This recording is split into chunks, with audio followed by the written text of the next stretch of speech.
ஓம் ஸ்ரீ குருப்பியோ நமக. நன்றாக குரு வாழ்க, குருவே துணை. பரபிரம்ம ருத்ர காயத்ரி ஞானசலத்து நண்பர்களுக்கு வணக்கங்களும் வாழ்த்துக்களும். இது குருவினுடைய 3 மாதங்களுக்கான சிறப்பு பதிவு சிம்ம லக்னத்திற்காக. அதாவது அஸ்வினி நட்சத்திரத்திலிருந்து பரணி நட்சத்திரத்துக்கு பிப்ரவரி 3ஆம் தேதி அன்னைக்கு குரு மாறுறாரு. மே 1ஆம் தேதி வரைக்கும் மேச ராசியில் அவர் இருக்காரு. இதில் 4 பாதம் பரணியை கடந்து கார்த்திகை 1 பாதத்தை கடந்து அதில் வித்தியாசமாக எப்படியெல்லாம் நமக்கு பலன் தரப்போறாருங்கிறதுக்காகத்தான் இந்த பதிவு. இப்போ நம்ம சிம்ம லக்னம் அப்படின்னு எடுத்துக்கிட்டாலே குரு நமக்கு குருவனுடைய நட்சத்திரம் எங்கே இருக்குன்னு முதல்ல பாருங்க. 3, 7, 11 தான் இருக்கு.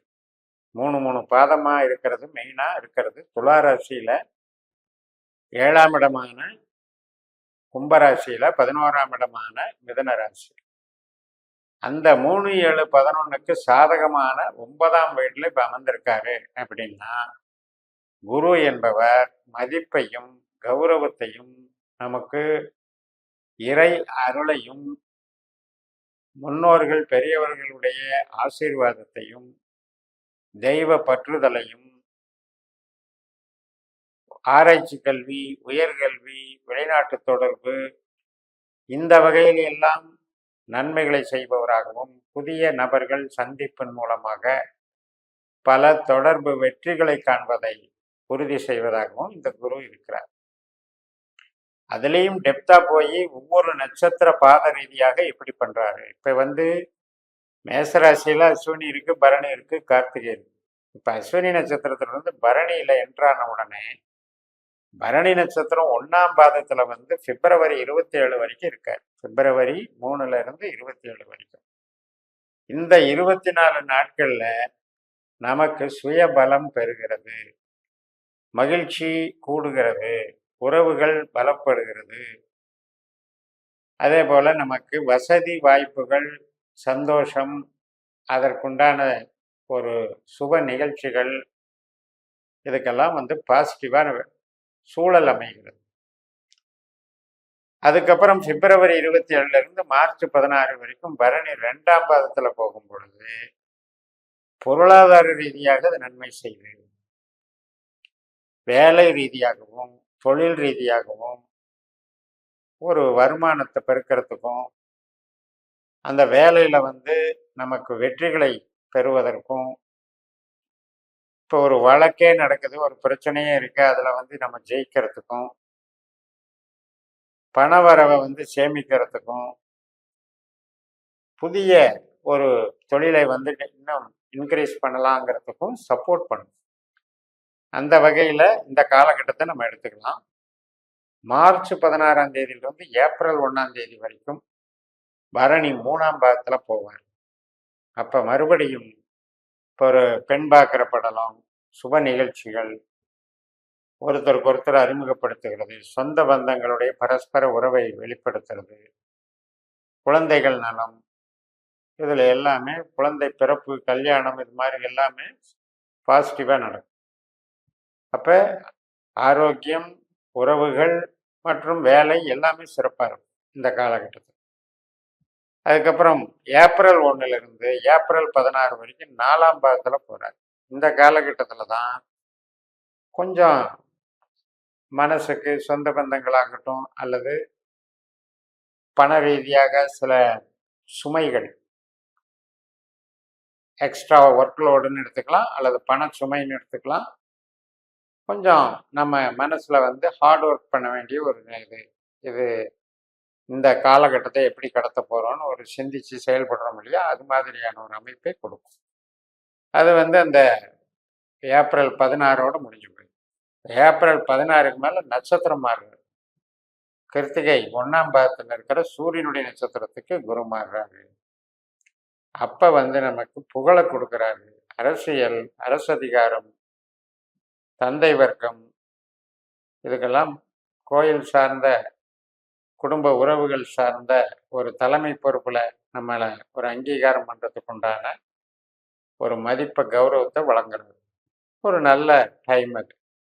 மே மாதம் 1ஆம் தேதி வரைக்கும் அந்த கார்த்திகை நட்சத்திரத்தினுடைய பலன் அது பவர்ஃபுல்லாக இயங்கும். இப்படி அந்த டேட் வாரியா நம்ம அந்த பாத ரீதியாக பார்த்தாலும் கூட இப்ப நம்ம ஜனன ஜாதகத்துல குருவினுடைய பொசிஷன் என்ன?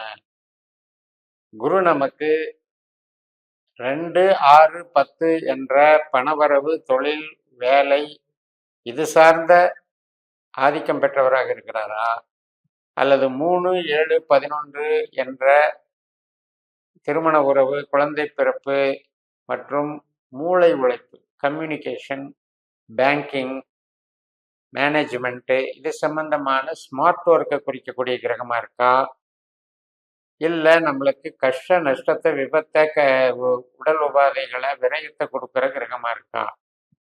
இப்படி நம்ம ஜனன ஜாதகத்துல நாம பிறந்த நேரத்துக்கு குரு எப்படிப்பட்டவருங்கிறத தீர்மானிக்கிற முறை தான் இந்த பாஸ்கர அஸ்ட்ராலஜியில நட்சத்திர சூத்திர முறை.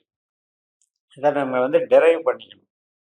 இதை டெரைவ் பண்ணி வச்சுக்கிட்டோம் அப்படின்னா இந்த மாதிரியான கோச்சார பலன்களை அப்ளிகபிள் பண்ணோம்னா நமக்கு அதுக்கு ரிசல்ட் கிடைச்சு. இப்ப நம்ம சொல்லி இருக்கிறது நட்சத்திர ரீதியாக மேலோட்டமான பலன். இன்னும் டெப்தா போய், ஏன்னா இன்னைக்கு இருக்கிற கேள்விகள் மனிதர்களுக்கு, நிகழ்வுகள் வித்தியாசமானவை. ஒரே மாதிரியான வேலை வாய்ப்போ, ஒரே மாதிரியான உறவு முறையோ ஒவ்வொரு குடும்பத்திலையும் இல்லை. ஒவ்வொருவருக்கும் ஒவ்வொரு விதமான கேள்விகள் இருக்கிறது. அந்த கேள்விகளுக்கெல்லாம் கொஞ்சம் ப்ரிசைஸா உள்ள போய் பதில் எடுக்கணும்னா இந்த சூத்திர முறைகளை கையாளணும்.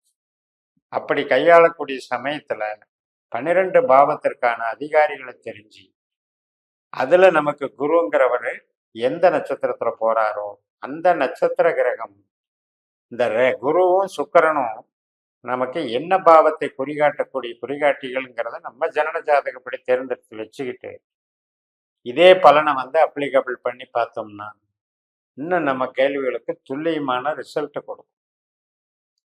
ஜென்ரலாகவே சிம்மத்துக்கு குரு நல்ல திறமை, அங்கீகாரம், மதிப்பு, வசதி வாய்ப்பு, உறவு, பாசம், நேசம், குழந்தைகள் பலம் இதையெல்லாம் கொடுக்கக்கூடிய கிரகம்தான். அது நம்ம ஜனன ஜாதகத்துல கெடாம இருந்தாலே இந்த குருவானவர் 4, 8, 12 பாவங்களை தவிர எந்த பாவங்கள்ல போயிட்டு இருந்தாலும் ஒரு நன்மை தான் தருவார். ஆனாலும் கூட இப்ப நம்ம இந்த உபநட்சத்திர கான்செப்ட்ல 8, 12 பாவ தொடர்பாக உபநட்சத்திரமாக ஒரு குரு வந்துட்டாரு அப்படின்னா, இப்ப அவர் போய் சுக்கிரன் நட்சத்திரத்துல போகக்கூடிய இந்த 3 மாதத்துல சுக்கிரன் நமக்கு நம்ம 1ஆம் இடம், 5ஆம் இடம், 9ஆம் இடம் நம்ம ஆரோக்கியத்தை, நம்ம வில் பவரை குறிக்கிற கிரகமா இருந்ததுன்னு வைங்க.